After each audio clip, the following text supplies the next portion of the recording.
എന്താ കുഞ്ഞത് ഒന്ന് ശരിക്കിരുന്നാട്ടെ. ആ കയ്യൊന്ന് നീട്ടിയാട്ടെ. ആരോടോ ഇട്ടംപിള്ള? ഞാനാണേ. വാ.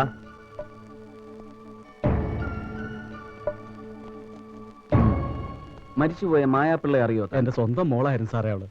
ഏത് ഭാര്യ? രണ്ടാമത്തെ ഭാര്യ. മൊത്തം എത്ര സംബന്ധം കഴിഞ്ഞു? 5. തനിക്ക് എവിടാണോ ജോലി? അല്ല, ഇട്ടനൊരാട്ടക്കാരനാ. കാവടിയാട്ടം സീസണിൽ ആടാൻ പോകും. ഏതാ പയ്യൻ? കുട്ടൻ തമ്പുരാൻ. ഈ കോലകത്തെയാ. തമ്പുരാന് തലയ്ക്ക് ചൂടുള്ളതുകൊണ്ട് തളം വെക്കാനാ ഞാനിവിടെ വന്നത്. ഈ രണ്ടാമത്തെ ഭാര്യയിൽ തനിക്ക് എത്ര മക്കളുണ്ട്? മായ മാത്രം. പാവങ്ങൾ. അമ്മയും മോളും മരിച്ചു. ഇപ്പൊ ഞാൻ ഒറ്റയ്ക്ക്. തന്നെ ആരും കൊന്നില്ലേ? മകളുടെ ശവം കാണാൻ പോലും അച്ഛൻ ചെന്നിരുന്നില്ലെന്ന് ഒരു സ്റ്റേറ്റ്മെന്റ് കണ്ടല്ലോ. കാണാൻ എനിക്ക് യോഗം ഉണ്ടായില്ല സാറേ. ഞാൻ ആടാൻ പളനിക്ക് പോയിരിക്കുകയായിരുന്നു. ചിത വെക്കുന്നവരെ കാത്തു. ഇയാളെ കണ്ടില്ല. മകൾ ആത്മഹത്യ ചെയ്താണെന്ന് താൻ വിശ്വസിക്കുന്നുണ്ട്? ഇതുപോലെ അവളുടെ അമ്മയും ആത്മഹത്യ ചെയ്യായിരുന്നു സാറേ.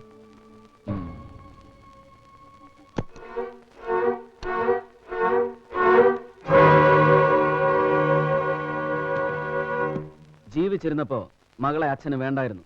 പക്ഷെ മരിച്ചു കഴിഞ്ഞപ്പോ അവളുടെ സാധനങ്ങളെല്ലാം നുള്ളിപ്പെറുക്കിയെടുക്കാൻ താൻ 4 കൈയും നീട്ടി അങ്ങോട്ട് ചെന്നല്ലോടോ. താൻ എടുത്തുകൊണ്ടുവന്ന സാധനങ്ങൾക്കിടയിൽ ഒരു സിഗരറ്റ് പാക്കറ്റ് ഉണ്ടായിരുന്നല്ലോ, അതെവിടെ? സിഗരറ്റ് പാക്കറ്റോ? അതെ, സിഗരറ്റ് പാക്കറ്റ്. അതിനവർക്ക് സിഗരറ്റ് വലിക്കുന്ന സ്വഭാവം ഇല്ലായിരുന്നല്ലോ സാറേ. തൽക്കാലം കേസ് അന്വേഷണം തീരുന്നതുവരെ പുറത്ത് കാവടിയാട്ടം വേണ്ട. അതല്ല, ആടിയെ തീരുന്നുണ്ടെങ്കിൽ തന്നെ കൊണ്ട് ഞാൻ ആടിക്കാം. അഗ്നിക്കാവടി. കിട്ടാൻ കേട്ടല്ലോ.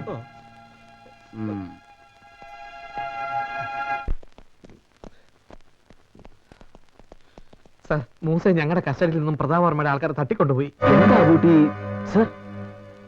ഒരു കളം അവൻ നമ്മളെ കയറിവെട്ടി. തെരഞ്ഞെടുപ്പ് സമയത്ത് ആർഡിയുടെ പേരിൽ അലിഗേഷൻ. പോലീസ് കസ്റ്റഡിയിലിരിക്കുന്ന പ്രതി മരിക്കുന്നു. ലോക്കപ്പ് മരണം. നമുക്കെതിരെ പ്രയോഗിക്കാൻ ഇതിലും വലിയൊരു ആയുധമില്ല ആർഡിയെ.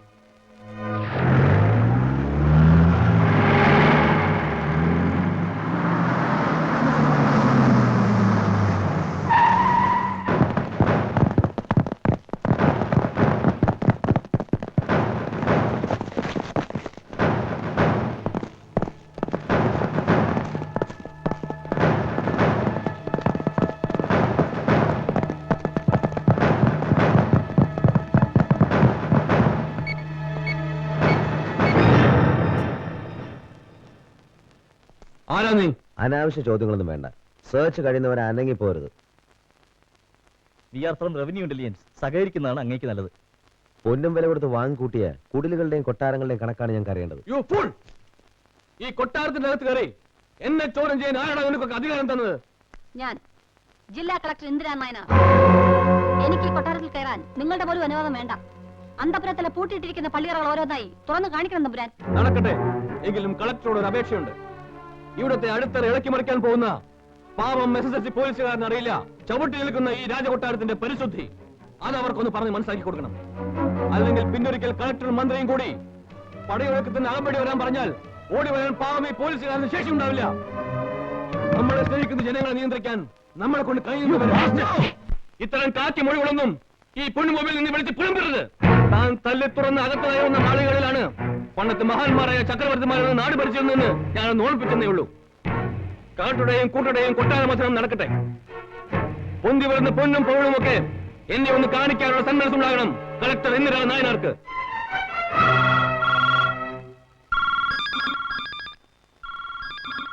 ഇനിയും ആരംഭിച്ചിട്ടില്ല. അതിനു മുമ്പ് തന്നെ വിവരമറിഞ്ഞ് വിളി തുടങ്ങി. അറ്റൻഡ് ചെയ്തോളൂ. ഇനി അവരോടൊക്കെ മറുപടി പറയേണ്ടത് ഞാനല്ല, നീയും നിന്റെ ഭർത്താവുമാണ്.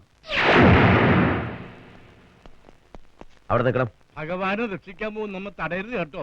75 വർഷമായി തെറ്റിക്കാത്ത പതിവാ. സെർച്ച് കഴിയുന്നവർ ആരും ഇവിടുന്ന് പുറത്തു പോകാൻ പാടില്ല. ഏത് വലിയ പറയാനാലും ശരി. സേവിയർ, ആരോടാണ് കരുത്തുന്നതെന്ന് അറിയാമോ? പൊന്നുമ്പുരാൻ ക്ഷമിക്കണം. പതിവ് തെറ്റിക്കണ്ട. ചെന്നാട്ടെ. സന്തോഷമായി. നമ്മൾ തടഞ്ഞതിന് ഇയാളോട് പരിഭവിക്കണ്ട കേട്ടോ. അയാൾ അയാളുടെ ജോലി ചെയ്തു, അത്രേ ഉള്ളൂ. പോട്ടെ.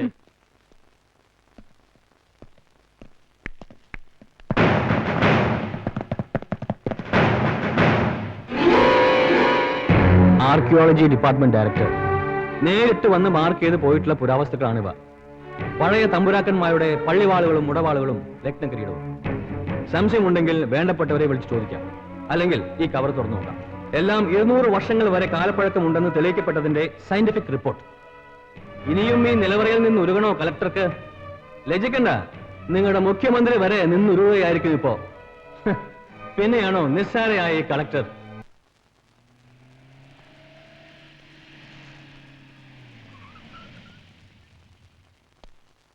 എന്താ നയനാരെ? ആ ഡിക്കി ഒന്ന് തുറക്കണം.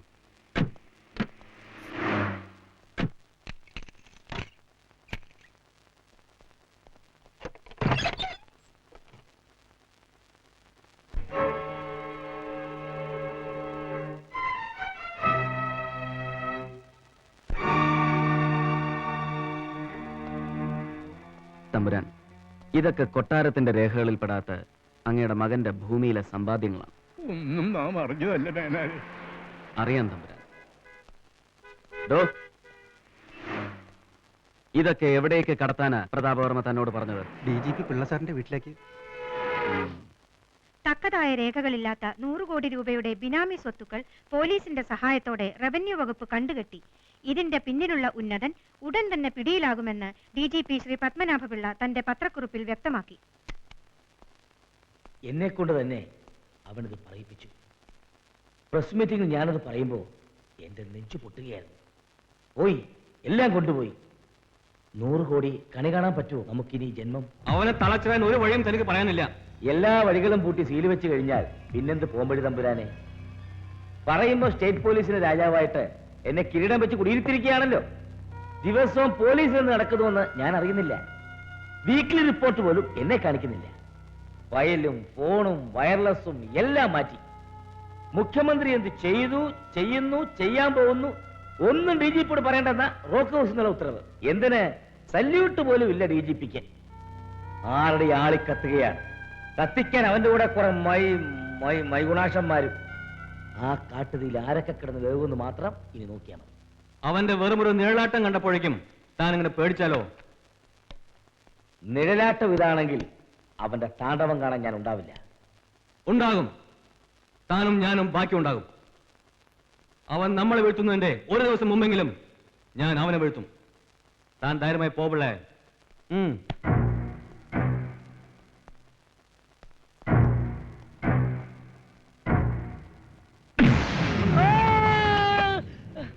അറസ്റ്റ് ചെയ്യുന്നത് ഏതെല്ലാം കുറ്റങ്ങൾക്കാണെന്ന് അറിയണ്ടേ സാറിന്? എനിക്കൊന്നും അറിഞ്ഞുകൂടാ. ഒരുമാതിരി കണാപ്പ് വർത്താനം പറയരുത്. അറിയത്തില്ലെന്നോ? തിരുമുൽപ്പാടനെ കൊല്ലാൻ താൻ കൂട്ടുനിന്നു. പവറോണിന്റെ എല്ലാ ചീറ്റിങ്ങിനും സാറ് കൂട്ടുനിന്നു. കണക്കിൽ കൊള്ളാത്ത സ്വത്തുക്കൾ വാങ്ങിക്കൂട്ടി. തിരുവനന്തപുരത്ത് ഒരു പഴയ അസിസ്റ്റന്റ് കമ്മീഷണറുടെ വലത് കാല് താൻ ഇരുമ്പുകാലാക്കി.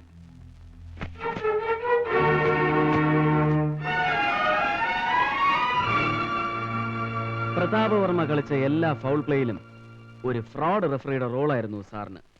വളരെ വൈകിപ്പോയി. ഇനി ഒന്നിൽ നിന്നും ഒഴിഞ്ഞു മാറാൻ സാറിന് കഴിയില്ല.